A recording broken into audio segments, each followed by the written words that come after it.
Olá pessoal, tudo bem com vocês? Estamos aqui mais uma vez para comentarmos hoje a prova da Unicamp 2011, segunda fase. Né? Vamos começar o comentário, a questão número 2. Questão número 2 que apresentava, né, como base de análise, né, uma figura mostrando duas vertentes. Na verdade, a mesma vertente, porém em duas situações diferentes. Né? Então aparecia lá a vertente A com a cobertura vegetal original e a vertente B já mostrando essa cobertura tendo sido ocupada pela ação humana, né? Então um certo grau de urbanização. Então essa era a figura colocada para nós, né? A pergunta dividida em dois itens. O item A perguntava como a água da precipitação pode chegar aos rios. Bom, é um básico do ciclo da água, né, pessoal? Como é que a precipitação que vem da atmosfera vai atingir os rios? Então ela pode atingir os rios diretamente. Então, a chuva chegando diretamente ao curso dos rios, ela pode chegar indiretamente. Então, por exemplo, ela vai chegar ao solo, infiltrar, alimentar o lençol freático, também identificado nas duas figuras, e o lençol freático vai alimentar a nascente desses rios. Né?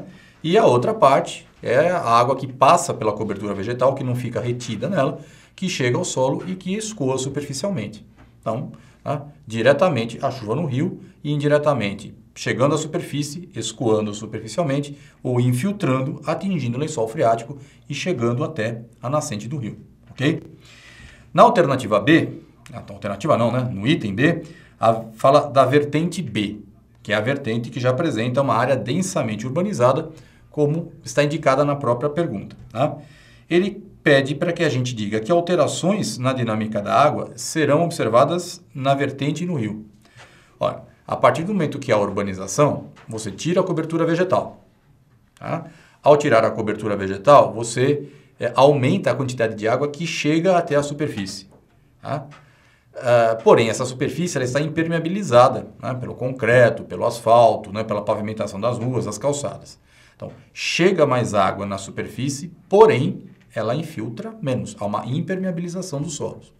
Então, na verdade, o que vai ser aí ampliado em relação ao que a gente assinalou ou identificou no item A é o aumento do volume de água escoado superficialmente. Então, você vai ter muito mais água descendo pela superfície, chegando até o rio, e como essa superfície está impermeabilizada, é um volume maior, numa velocidade muito maior. Essa quantidade de água que chega até o rio, muitas vezes, é superior à vazão que o próprio rio apresenta, e a consequência disso é o transbordamento do rio pelo seu leito e a ocorrência das enchentes em áreas próximas aos leitos dos rios. Só um comentário para agregar alguma coisa a essa questão. Praticamente ela descreve todos os fenômenos que ocorreram, todas as tragédias que aconteceram final de 2009 para início de 2010 e agora, no início de 2011, na região do Rio de Janeiro, ano passado no litoral, em Angra dos Reis, esse ano na região serrana. Ok? Então, questão número 2, abordagem básica da dinâmica do ciclo da água. Ok? A questão seguinte que nós vamos comentar é a questão de número 4, uma questão de conceitos bem básicos mesmo, de geologia, formação de rochas magmáticas, sedimentares, metamórficas. E a letra A já vai direto nisso, sem muito rodeio, sem muita introdução. Ela pede que nós digamos quais são os processos de formação das rochas metamórficas. Gente, só para lembrar, colocar isso numa sequência coerente. A gente sabe que a rocha magmática é a solidificação do magma, que a sedimentar é formada de resto de outras rochas. E a metamórfica que ele está pedindo, o que ela é? Ela resulta da transformação das outras. Então, o próprio nome, metamórfica, metamorfose, transformação, implica que exista um outro tipo de rocha. E aí sim, já entrando na pergunta, quais são os processos que formam a metamórfica? Processos de alteração de rochas anteriores, através de aumento de pressão e de temperatura. Pressão, acúmulo de toneladas de sedimento, as rochas nas partes mais profundas sofrem com essa pressão e têm a sua estrutura molecular alterada. Outra possibilidade, essas rochas entram em contato, ou mais profundas, entram em contato com o manto. O calor do manto vai também gerar uma transformação pelo aumento da temperatura. Então, basicamente, era só lembrar disso, da pressão e da temperatura alterando rochas já pré-existentes. Tá ok?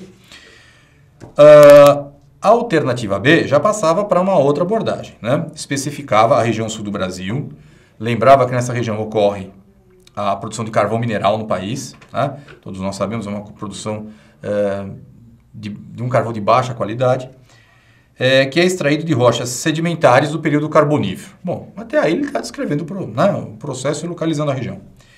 Ele quer saber que condições ambientais permitiram a acumulação de material orgânico. Então, esse material orgânico o que é? São galhos, troncos, folhas, folhagens, que vão cair na superfície em um ambiente normalmente formado por lagos, lagoas rasos, um ambiente pantanoso, onde essa matéria orgânica vai cair e se acumular lentamente no decorrer de milhares e milhões de anos, né? E ele complementava a pergunta que processos levaram à posterior formação do carvão. Ora, essa matéria orgânica que se acumula num ambiente pantanoso, raso, vai ser recoberta por sedimentos. Esses sedimentos vão pressionar toda essa matéria orgânica e ela irá se transformar no que a gente conhece hoje como carvão mineral. Utilizado na indústria siderúrgica, utilizado como fonte de energia, tá ok? Esse era o processo simples, né? Aliás, uma abordagem que permeou a prova inteira, uma abordagem básica de processo de formação. Tudo bem? E a nossa última questão a ser comentada é a questão de número 9, né? Mudando agora drasticamente de assunto, né? Agora a gente vai para a análise de uma tabela. Vocês podem ver aí uma tabela que mostra a distribuição demográfica, né, de municípios no estado de São Paulo. Tá?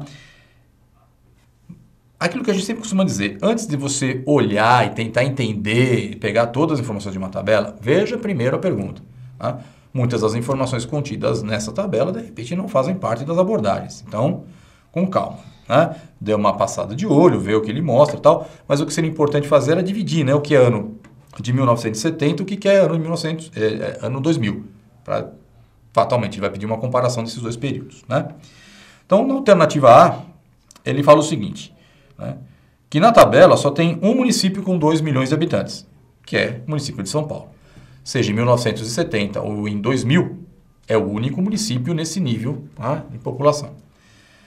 Ele pede para que a gente analise sucintamente, então sem grandes aprofundamentos nessa análise, a sua evolução demográfica, comparando o ano de 70 com o ano 2000, que era óbvio, né, numa tabela assim. Bom, então, duas coisas que a gente pode fazer, pessoal. Em 1970, a população do município de São Paulo tinha algo em torno de 5 milhões e 900 mil habitantes. 30 anos após, ela passa a ter 10 milhões e 500 mil habitantes. Quase que dobra, né? Ela quase dobra. Então, a gente percebe um crescimento populacional significativo. Porém, quando nós olhamos o percentual da população em relação ao total, a gente nota que em 1970, esse percentual era de 33,3%. E em 2000, ele é de 28,2%. Tá? Qual que é a relação que a gente deve estabelecer aí? Houve um aumento muito grande da população, quase o dobro. Porém, em relação ao total da população, houve uma redução. Então, tem gente, né? Existem outros municípios que estão crescendo mais que o município de São Paulo em nível percentual.